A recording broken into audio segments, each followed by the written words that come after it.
Mister लिंग कहता है कि मुझे लगता है कि मैंने मदद के लिए गलत लोगों का इंतखाब किया है। फिर वो इनसे पूछता है कि तुम सबको मिस्टर सोंग पे किस किस्म का गुस्सा है। इस पर मिस शिफा बताती है कि 20 साल पहले मिस्टर सोंग ने इसके गांव पर हमला किया होता है, जिसमें 266 लोग मारे गए थे। इस लड़ाई में मैंने अपने माँ बाप को भी खो दिया था। कई साल मैंने पहाड़ों में रहकर गुजारे, सिसक कर गुजारे, रो कर गुजारे। कभी भी दोबारा अपने गांव नहीं गई। फिर इस बोने शख्स की बीवी बोलती है कि हम सब ने ज़िंदगी गुजारने के लिए बहुत सख्त दिन देखे हैं। हमने अपने घर हमेशा के लिए खो दिए। एक और साथी बोलता है भी मिस्टर सोंग को तरक्की का मौका मिलता है, वो दुश्मनों का बताकर बेगुनाह लोगों को कत्ल कर देता है और गांव वालों का माल जब्त कर लेता है। इसके साथ ही बोना आदमी भी बोलता है कि मेरी रात की तहकीक के मुताबिक 10 के करीब फौजी सैलाब मुतासरीन की मदद के लिए जाएंगे, जो कि बेहतरीन वक्त है।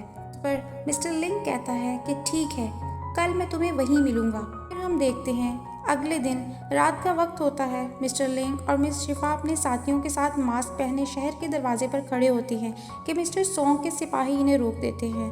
फिर वहाँ मिस्टर सोंग आता है और इतनी रात को इनको यहाँ आने की वजह पूछता है, जिस पर मिस्टर लिंग कहता है कि मैं सबसे पहले रिकॉर्ड देखूंगा, अगर सब कुछ ठीक हुआ तो इंस्पेक्शन आराम से हो जाएगी। जिस पर मिस्टर सोंग कहता है कि बॉडीगार्ड के साथ सब काम करोगे। जिस पर मिस्टर लिंग जवाब देता है कि मैं अपने मुल्क की खिदमत कर रहा हूँ, अपनी हिफाजत भी ज़रूरी है। जिस पर मिस्टर सोंग कहता है कि ऐसा करने से पहले इन सबको अपनी शनाख्त करवाना होगी। के साथ ही वो शिफा का मास्क उतारने के लिए हाथ बढ़ाता है। शिफा के सब दोस्त हमले के लिए तैयार हो जाते हैं। अचानक से मिस्टर लिंग का हाथ मिस्टर सोंग की तरफ बढ़ता है और वो इसे कहता है कि ये मास्क बादशाह की सिक्योरिटी एजेंसी की तरफ से हैं, खासकर शाही लोगों के लिए। तुम ऐसा कैसे कर सकते हो? तुम इन्हें हाथ नहीं लगा सकते। मिस्टर सोंग फौरन अपना हाथ पीछे कर लेता है। फिर मिस्टर लिंग मिस्टर सोंग से एक खेल खेलने को कहता है, जिसे मिस्टर सोंग कबूल कर लेता है और वो मिस्टर लिंग से कहता है कि अगर मैं जीत गया तो इसके बदले में मैं तुम्हारी जान ले लूंगा। फिर हम देखते हैं ढोल बज रहे होते हैं। दोनों टीम्स पूरे जोरों शोर से लड़ रही होती हैं। खेल शुरू हो जाता है। दोनों टीम्स एक बॉल के साथ खेल रहे होते हैं। खेल के साथ साथ मार्शल आर्ट का इस्तेमाल भी हो रहा होता है। बहुत देर तक ये खेल जारी रहता है।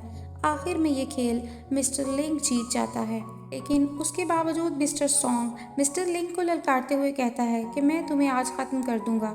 जिसे देखकर मिस शिफा और उसके साथ मिस्टर लिंग की हिफाजत के लिए उसके आगे पीछे खड़े हो जाते हैं। इसके साथ ही मिस्टर सोंग के और भी बहुत से साथी मैदान में आ जाते हैं। फिर मिस्टर सोंग मिस्टर लिंग से कहता है कि ये सब डरपोक बॉडीगार्ड तुम्हारी गलती हैं या इनको तुम बादशाह की गलती कहोगे। बहरहाल जो भी है, तुम तो मरने जा रहे हो। फिर हम देखते हैं कि शाही खानदान का एक वजीर हंसते हुए मैदान में दाखिल होता है और खेल की तारीफ करते हुए कहता है कि मिस्टर लिंग ने कल इसे बता दिया था कि वो आज रात मिस्टर सोंग के साथ कुजू खेल खेलने जा रहा है। हमने देखा है कि किस तरह मिस्टर लिंग ने मिस्टर सोंग को आज हरा दिया। वो एलानिया तौर पर मिस्टर सोंग की हार का बता रहा होता है। उसके साथ मिस्टर लिंग की बीवी मिस टैनर भी होती है। मजीद वो कहता है क्योंकि आप दोनों मिलकर मिस्टर गू की करप्शन के लिए काम कर रहे हैं और किस तरह आपने लूटा हुआ पैसा और जेवर पकड़ा है, वो सब सुबह एक्सपोज होने जा रहा है। लूटा हुआ पैसा हाथ से जाता देखकर मिस्टर सोंग गुस्से से खोलने लगता है, जिस पर मिस्टर लिंग मिस्टर सोंग को कहता है, मैं आपको किसी बेगुनाह को लूटने नहीं दूंगा और ना ही नाहक किसी को कत्ल करने दूंगा। जिस पर गुस्से से मिस्टर सोंग चिल्लाने लगता है कि दफ़ा हो जाओ यहाँ से, आइंदा मुझे नज़र ना आना, और वहाँ से चला जाता है। फिर मिस्टर लिंग अपनी बीवी की तरफ मुड़ता है और कहता है कि शुक्र है तुम वक्त पर आ गई, वरना आज मैं जिंदा ना बच पाता। उसकी बात सुनकर मिस टैनर कहती है कि मुझे खुशी है कि तुम्हारी जान बच गई है। वो सब वहाँ से चले जाते हैं। रास्ते में मिस शिफा पूछती है कि तुमने ये सारा प्लान इसलिए बनाया था क्योंकि तुम्हें लगता था कि तुम मिस्टर सोंग से हार जाओगे। जिस पर मिस्टर लिंग कहता है मिस्टर सोंग के गुनाह इस कदर ज़्यादा हैं कि इससे कुछ भी तवक्को की जा सकती है। अपनी हिफाजत भी ज़रूरी थी। और अपनी बात जारी रखते हुए कहता है कि मैंने हमेशा एक बैकअप प्लान बनाया होता है। फिर मंजर बदलता है। हम देखते हैं कि मिस शिफा उस डीलर जिसका नाम लॉर्ड कोंग होता है उसके साथ बैठी होती है और रात वाले प्लान के फेल होने के बारे में बता रही होती है, जिस पर मिस्टर लॉर्ड कोंग मिस्टर लिंग की तारीफ कर रहा होता है। इस दौरान एक और मिनिस्टर भी वहाँ मौजूद होता है। वो बोलता है कि हमेशा अपनी काबिलियत को जांचो। मिस्टर लिंग चारा डालने में माहिर है। वो लालच में बाकी लोगों की शिनाख्त जानने की ज़रूरत महसूस नहीं कर रहा।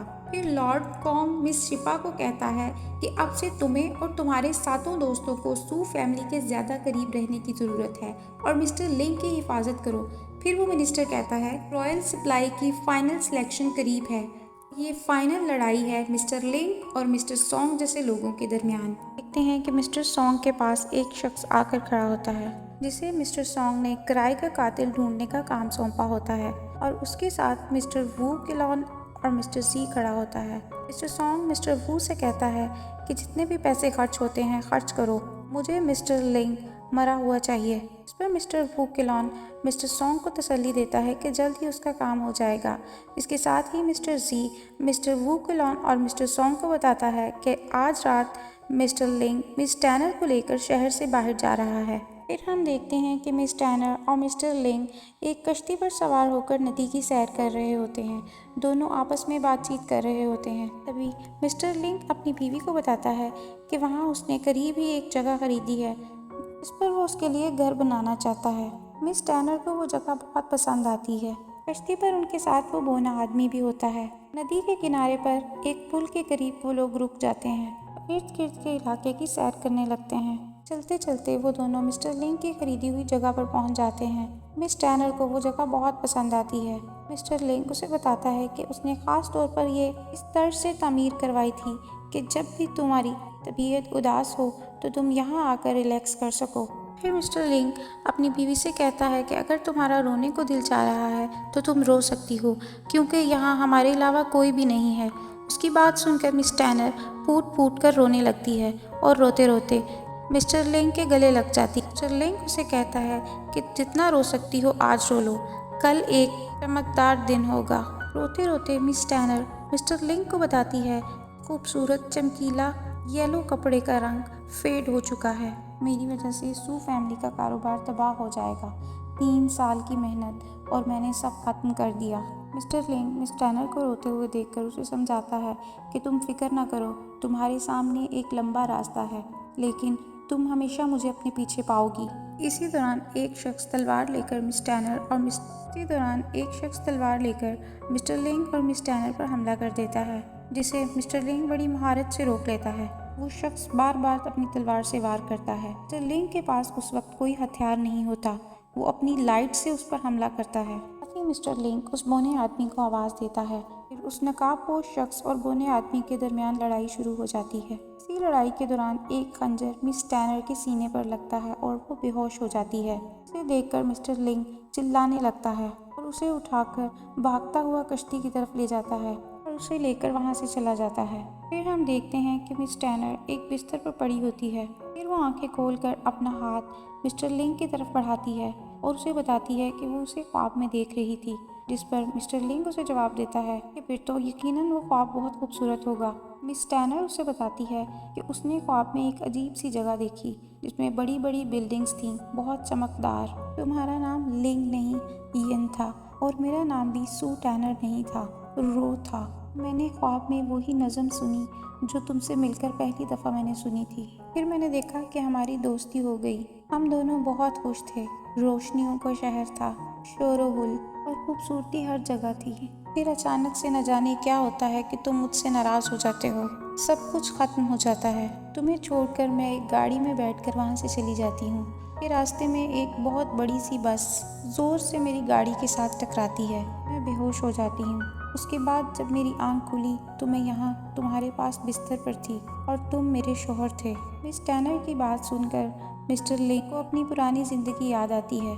उसे वो सब कुछ याद आता है जिन हालात में उसने अपनी गर्लफ्रेंड को छोड़ा होता है। मिस टैनर का ख्वाब सुनकर मिस्टर लिंग उसे कहता है कि जो तुमने ख्वाब में किया ऐसा दोबारा कभी मत करना, यानी मुझे कभी छोड़कर मत जाना। फिर उसे कहता है कि आज के बाद तुमने जो भी काम करना हो अपने कमरे में करना। आज से तुम हाँ कहोगी तो मैं हाँ कहूँगा, तुम ना कहोगी तो मैं ना कहूँगा। तुम्हारी हर बात सर आंखों पर है। फिर हम देखते हैं कि मंजर बदलता है और एक मिनिस्टर को कुछ लोग बताते हैं कि शाही खानदान को कपड़े की सप्लाई के लिए लोगों का सिलेक्शन हो गया है। उसके बाद देखा जा सकता है जो लॉर्ड कॉन्ग और मिस्टर लिंग आपस में बात कर रहे होते हैं। जो लॉर्ड मिस्टर लिंग से कहता है कि मैं मिस्टर सॉन्ग से ये तवक्को नहीं करता था कि वो इतनी घटिया हरकत कर सकता है। फिर वो मिस्टर लिंग को एक तलवार देता है और उसे कहता है कि ये तुम्हारी फैमिली की हिफाजत के लिए है।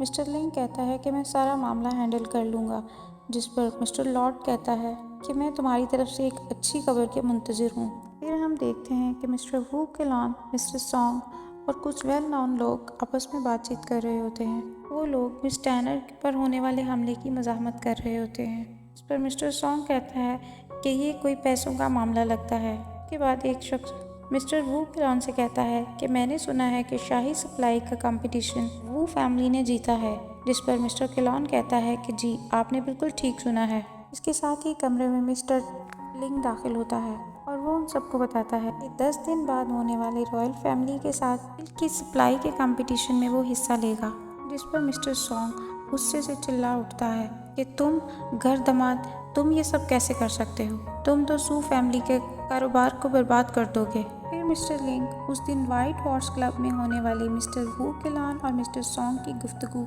जो उसने अपने मोबाइल में रिकॉर्ड की होती है, वो इन सबको सुनाता है। इसमें मिस्टर सॉन्ग वू फैमिली के कपड़ों को डाई करने के तरीकों को चुराने की बात कर रहा होता है, जिस पर मिस्टर वू केलॉन भी मिस्टर लिंग को टोकता है कि तुम ये खेल मत खेलो। लेकिन मिस्टर लिंग सबको बताता है कि ये वो सबूत हैं जो मैंने आज के दिन के लिए रखे हुए थे।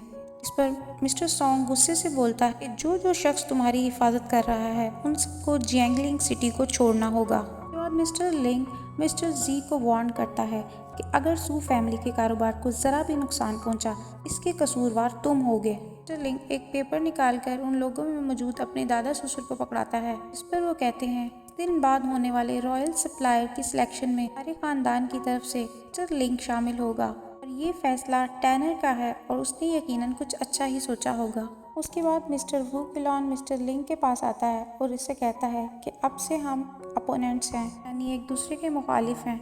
10 दिन बाद मिलते हैं, जिस पर मिस्टर लिंग उसे खुदा हाफिज कहता है। देखते हैं कि मिस टैनर अपने बिस्तर पर बैठी कुछ खा रही होती है कि इतने में उसके पास मिस्टर लिंग आकर बैठ जाता है। मिस टैनर उसे बताती है कि वो बहुत परेशान है।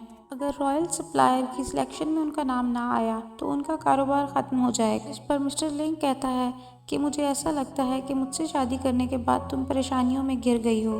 लिंग मिस टैनर से कहता है कि यानी तुम्हें लगता है कि मैं हारने जा रहा हूँ, और दोनों ही कहका लगाने लगते हैं। लिंग अपनी बीवी को कहता है कि अब तुम्हें आराम करना चाहिए, मैं इस सारे मामले को देख लूँगा, मैं इस कारोबार को बहुत बेहतर और तुम्हें बहुत अमीर बना दूंगा। रॉयल सप्लाई की सिलेक्शन करने ना जाता है। मिस्टर लिंग, मिस टैनर की मेड और मिस शिफा के साथी सब मिलकर सू क्लथिंग शॉप के कपड़ों की एडवर्टाइजमेंट कर रहे होते हैं। बाकी सप्लायर्स भी अपनी अपनी चीज़ों की नुमाइश कर रहे होते हैं। लोग सू फैमिली के कपड़ों को बहुत ज़्यादा पसंद करते हैं। हम देखते हैं कि मिस शिफा मिस्टर लिंग के पास आती है और उसे मिस्टर जी की करप्शन के बारे में बताती है। इसे सुनकर मिस्टर लिंग कहता है कि अब हम उससे पीछा छुड़ा लेंगे। हम देखते हैं कि सू क्लॉथिंग स्टोर में मिस्टर लिंग एक येलो ब्राइट कलर की फ्रॉक की नुमाइश कर रहा होता है, जिसे मिस्टर सी भी देख रहा होता है। लोग उसकी बहुत तारीफ करते हैं और कहते हैं कि ये मुकाबला हम ही जीतेंगे। जब ये बात मिस्टर वू केलॉन और मिस्टर सॉन्ग को पता चलती है तो वो गुस्से से मिस्टर सी को कहते हैं कि तुमने ये कपड़ा चुराया था, ये वापस मिस्टर लिंग के पास कैसे चला गया। हम देखते हैं कि मिस शिफा और मिस्टर लिंग आपस में बात कर रहे होते हैं और मिस्टर लिंग मिस शिफा से कहता है कि मैंने तो मिस्टर सी को इस कपड़े के बारे में बिल्कुल भी नहीं बताया था, यानी वो बात जानता था कि मिस टैनर ने एक कपड़ा बनाया है। मिस शिफा और बाकी सब 3 दिन बाद होने वाले फैसले के बारे में बहुत मुतजस्सिस होते हैं। फिर फैसले की घड़ी आ जाती है। सब लोग अपने अपने कपड़ों के सैंपल लेकर जजेस के सामने पेश करते हैं। 2 लोगों के कपड़ों के रिजेक्शन के बाद तीसरा नंबर मिस्टर वू केलॉन की फैमिली का होता है। जब मिस्टर वू केलॉन अपना सैंपल दिखाता है तो ये वही कपड़ा होता है जो मिस्टर लिंग की बीवी मिस टैनर ने बनाया होता है और मिस्टर जी ने उसे चुराकर मिस्टर वू को दे दिया होता है। ये देखकर मिस्टर लिंग खामोश हो जाता है। मिस्टर वू का कपड़ा देखकर सब लोग हैरान रह जाते हैं, वो बहुत खूबसूरत होता है। फिर सू फैमिली से मिस्टर लिंग को बुलाया जाता है, जिस पर मिस्टर लिंग इस कंपटीशन को क्विट करने का कह देता है, जिसे सुनकर सब बहुत हैरान हो जाते हैं। उसके बाद मिस्टर लिंग उठकर वहां से चला जाता है। फिर हम देखते हैं कि मिस्टर वू केलॉन के पास एक शख्स आता है और वो उसे बताता है कि सू फैमिली के तमाम क्लॉथिंग स्टोर्स आर्जी तौर पर बंद किए हुए हैं। पर मिस्टर वू किलॉन जवाब देता है कि मुझे लगता है कि वो हमेशा के लिए बंद हो गए हैं। फिर हम देखते हैं कि शहर के एक बड़े आदमी के पास एक शख्स आता है। कुछ दिन पहले होने वाले रॉयल सप्लायर की सिलेक्शन के बारे में पूछता है, जिस पर वो मिनिस्टर दूसरे शख्स को एक किताब देता है और बताता है कि ये मिस्टर लिंग ने लिखी है। उस किताब को कारोबार बेहतर तरीके से चलाने के सब नुस्खे लिखे होते हैं। वो एक शानदार किताब होती है। किताब में उस पीले कपड़े के बारे में भी लिखा होता है जिसे वू फैमिली ने चुरा कर कंपटीशन जीता था। मिनिस्टर दूसरे शख्स को बताता है कि जान लो, वो पीला कपड़ा सू फैमिली से बिलोंग करता है। फिर हम देखते हैं कि एक शख्स मिस्टर वू किलॉन के पास आता है और वो बहुत घबराया हुआ होता है। मिस्टर वू किलॉन से कहता है कि वू फैमिली कारोबार ख़त्म हो गया। 3 बॉक्सेस दिखाता है जिसमें 3 मुख्तलिफ कलर के कपड़े होते हैं। वू किलॉन को बताता है कि ये एक ही कपड़ा था लेकिन इनका कलर फेड हो गया है। उसकी बात सुनकर मिस्टर वू किलॉन गुस्से से खौलने लगता है और उस आदमी को मारने के लिए दौड़ता है, लेकिन वो कहता है कि इसमें मेरा कसूर नहीं है, ये डाई करने के फार्मूले पर डिपेंड करता है, शायद ये कपड़ा डाई नहीं ठीक हुआ। इस बात पर मिस्टर वू किलॉन कहता है कि ये मिस्टर लिंग का काम है। फिर हम देखते हैं कि मिस्टर लिंग, मिस टैनर और उसकी 2 फ्रेंड्स एक जगह बैठे होते हैं कि वहाँ मिस्टर किलॉन आता है और वो मिस्टर लिंग से कहता है कि मुझे तुमसे 2 मिनट बात करनी है। मिस्टर लिंग मिस्टर वू किलॉन को लेकर अंदर एक कमरे में चला जाता है। मिस्टर वू पहले इधर उधर की बातें करता है, फिर अचानक पॉइंट पे आते हुए कहता है कि ये सब तुमने किया है, तुम नहीं जानते कि मामला किस कदर संगीन है। मिस्टर लिंग मिस्टर वू से कपड़े के डाई के नुस्खे के बदले में आधी प्रॉपर्टी मांग लेता है। इस पर मिस्टर वू किलॉन इनकार कर देता है। मिस्टर लिंग मिस्टर वू को कुछ ऑफर्स करता है। मिस्टर वू को बताता है कि किस तरह मिस टैनर ने 3 साल इस नुस्खे को डेवलप करने पर लगाए हैं। नुस्खे के बदले में वो मिस्टर वू किलॉन से मिस्टर सोंग को एक्सपोज करने का कहता है। मिस्टर लिंग मिस्टर वू किलॉन से कहता है कि मैं तुम्हें शुरू से ही वार्न करता आया हूँ, ये खेल तुमने शुरू किया था लेकिन इसे मैं ख़त्म करूँगा। तुम पर डिपेंड करता है कि तुम्हें पीला कपड़ा चाहिए या मिस्टर सॉन्ग की दोस्ती। मिस्टर लिंग की बातें सुनकर मिस्टर वू किलॉन वहाँ से चला जाता है। फिर हम देखते हैं कि अपनी इस मुलाकात के बारे में भी मिस्टर लिंग ने अपनी किताब में लिखा होता है, जिसे मिनिस्टर के पास बैठा हुआ शख्स पढ़ रहा होता है। इसके बाद वो मिस्टर लिंग की तारीफ करने लगता है कि वो वाकई एक बहुत अच्छा बिजनेसमैन था।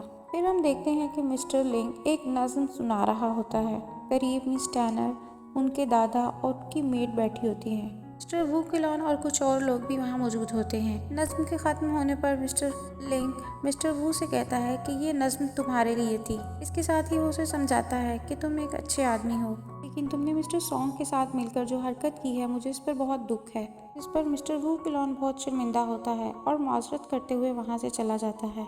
फिर हम देखते हैं कि एक जगह मिस्टर जी बंधा होता है और उसके करीब मिस शिफा और उसके साथी मौजूद होते हैं। मिस्टर जी उनसे पूछता है तुम सब क्या चाहते हो। तभी मिस टैनर वहाँ आती है। मिस्टर जी टैनर को देखते हुए उसे कहता है कि टैनर, मैंने हमेशा तुम्हारी मदद की है, इस मुश्किल वक्त में तुम मेरे साथ ऐसा नहीं कर सकती। जिस पर टैनर जवाब देती है कि तुमने मुझे धोखा दिया है और इसके लिए मैं तुम्हें माफ़ नहीं कर सकती। फिर वो मज़ीद कहती है कि मिस्टर जोहान को तुमने मारा, लेकिन तुमने मेरे शोहर को फंसा दिया। तुमने पीले कपड़े का फार्मूला चुराया और मिस्टर वू किलॉन को दे दिया। जिस पर मिस्टर जी कहता है कि टैनर, ये सब मैंने तुम्हें बचाने के लिए किया। सू फैमिली की फाइनेंशियली हालत इस काबिल नहीं थी कि वो रॉयल फैमिली को अप्लाई करने के लिए कपड़ा तैयार कर सकती। उसकी बातें सुनकर करीब खड़ा वो बोना आदमी बोलता है कि मिस टैनर, मिस्टर जी ना सिर्फ आपको बेवकूफ़ समझता है बल्कि उसे आपकी सलाहियतों पर भी शक है। उसकी बात सुनकर मिस शिफा कहती है कि इस शख्स को यकीनन बहुत ज़्यादा मार पड़नी चाहिए। उसकी बात सुनकर मिस शिफा कहती है कि यकीनन इस शख्स को मार पड़नी चाहिए और सब मिलकर उसे मारने लगते हैं। इस दौरान मिस्टर जी बताता है कि मिस्टर सॉन्ग ने किस तरह लिंग को मारने के लिए कुछ लोगों को हायर किया था और इस दौरान मिस्टर जोहान का कत्ल हो गया। फिर वो मिस टैनर से कहता है कि टैनर, ये सब मैंने तुम्हारे लिए किया है। दुकान का चार्ट संभालने से पहले मैं और तुम बहुत अच्छे दोस्त थे। जिस पर टैनर कहती है कि मुझे टैनर मत बुलाओ, मैं तुम्हारी बॉस हूँ। मिस्टर जी रोते हुए मिस टैनर से अपनी मोहब्बत का इजहार करता है और फिर अचानक से उसकी आवाज़ आती है कि इन सब को ख़त्म कर दो और बहुत से आदमी मिस शिफा और उनके साथियों को घेर लेते हैं।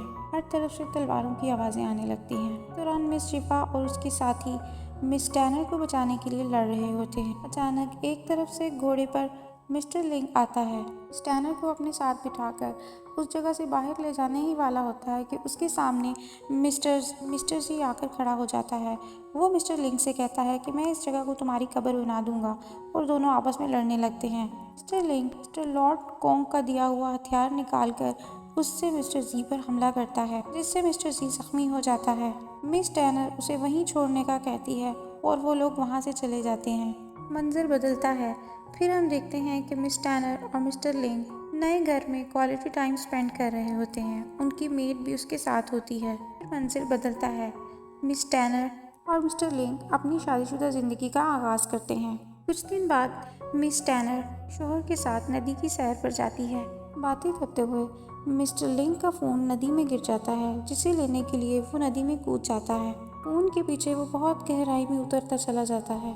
टैनर उसे पीछे से पुकार रही होती है। इस तरफ हम देखते हैं कि मिस्टर सॉन्ग की करप्शन साबित होने पर उसकी गर्दन तन से जुदा कर दी जाती है। मंजर बदलता है। पानी की गहराई में मिस्टर लिंग को वो डॉक्टर नजर आता है जो उसकी मौत के करीब उसके पास खड़ा होता है। इसके साथ ही उसे वो शख्स भी नजर आता है जिसके जिस्म में उसकी रूह दाखिल हुई होती है। फिर हम देखते हैं कि एक लड़की टेबल पर बैठी शीशे से बात कर रही होती है कि टैनर लिनान आ रही है, और वो मिस्टर लिंग या मिस्टर यिन के साथ है। इस तरह इस कहानी का अख्ताम इन दोनों के दोबारा मिलने पर होता है।